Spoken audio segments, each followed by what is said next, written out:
अस्सलामुअलैकुम, कैसे हैं आप सब। आज हम बनाने लगे हैं बैंगन आलू की मज़ेदार सी रेसिपी, जिसके लिए हमने 3 से 4 अदद मीडियम साइज़ के आलू लेने हैं और इसको फ्राइज़ की शक्ल में काट लेने हैं।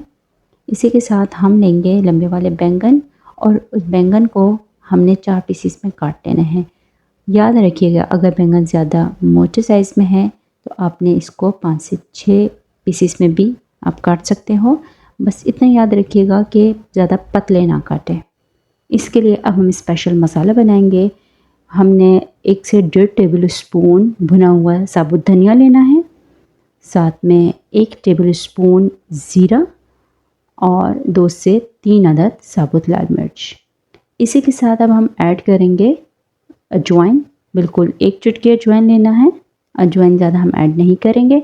अब हम इस मसाले को ये जो 3 से 4 इंग्रेडिएंट्स का जो मसाला है, इसको हम अपने दरदरा से कूटना है, ज़्यादा नहीं पीसना।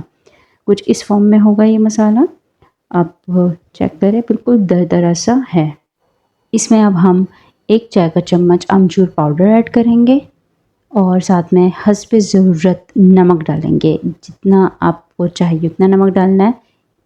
इसको जब हम मिक्स करेंगे तो आप चाहे तो इस पॉइंट पे इसको चख सकते हैं कि आया है इसमें नमक ज़्यादा तो नहीं है, अपने हिसाब से कर दिएगा।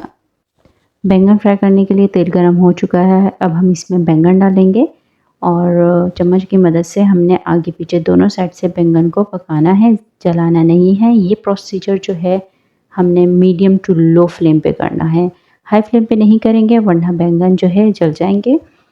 और ये दो जो है फ्राई हो चुके हैं, इसको मैं साइड पे कर दूँगी और फिर से इसको चेंज करते रहना है।